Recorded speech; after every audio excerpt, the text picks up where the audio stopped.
Hello guys, আসসালামু আলাইকুম। সবাই কেমন আছো?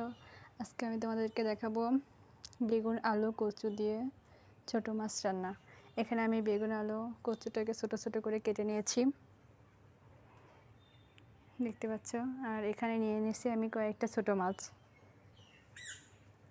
এবং মাছের সাথে আমি সামান্য পরিমাণে লবণ ও মরিচের গুঁড়া মাখিয়ে রেখেছি। আর এখানে নিয়ে নিয়েছি ৬-৭টার মতো কাঁচামরিচ এবং 2টা পেঁয়াজ, জিরা ও রসুন একসাথে এভাবে থেতো করে নিয়েছি। আর বাইরে টিপটাপ করে বৃষ্টি পড়তেছে, তাই আমি আসলে বাইরে রান্না করতে পারি নাই, ঘরের ভেতরে রান্না করছি আজকে।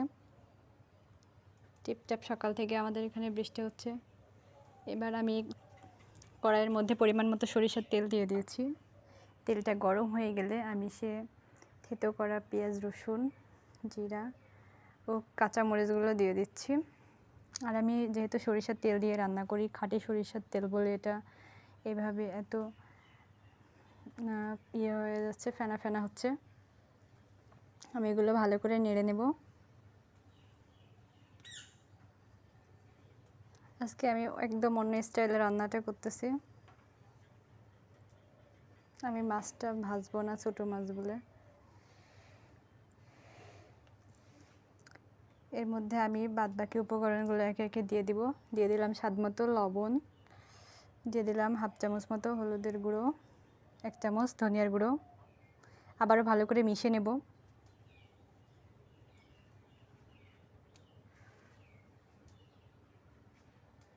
এগুলোকে আমি ভালো করে একটু কষিয়ে নেব।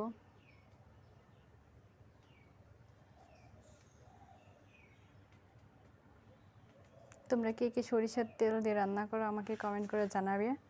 এবার আমি এর মধ্যে সামান্য পরিমাণ পানি অ্যাড করে দিলাম। আবারও একটু ভালো করে নেড়ে নেব।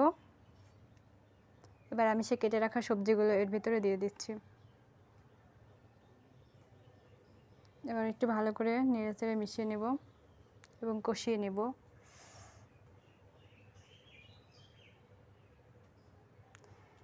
আমার ভিডিওটি যদি তোমাদের কাছে ভালো লেগে থাকে তাহলে তোমরা কিন্তু অবশ্যই আমাকে লাইক, কমেন্ট ও শেয়ার করবে, এবং আমার চ্যানেলটি সবাই দয়া করে সাবস্ক্রাইব করবে।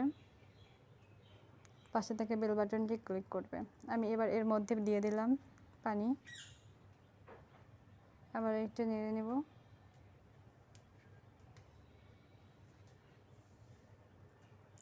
এবার আমি এর মধ্যে পরিমাণ মতো পানি দিয়ে দিচ্ছি সিদ্ধ হওয়ার জন্য। এবার আমি সে মাখিয়ে রাখা মাছটা দিয়ে দিচ্ছি। এটা ছোট সাইজের মাছ বলে আজকে আমি ভাজলাম না। মাছগুলো ফোটার সময় অত অপেক্ষা করতে হবে না, এভাবে পানি দেওয়ার পরই মাছগুলো দিয়ে ঢেকে দিতে হবে।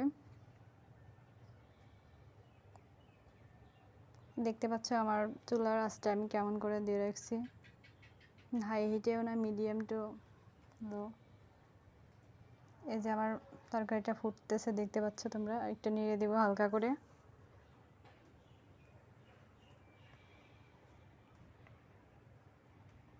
দেখতে হবে যে আসলে কেমন এটা সিদ্ধ হয়েছে কিনা, সেটাও দেখা লাগবে।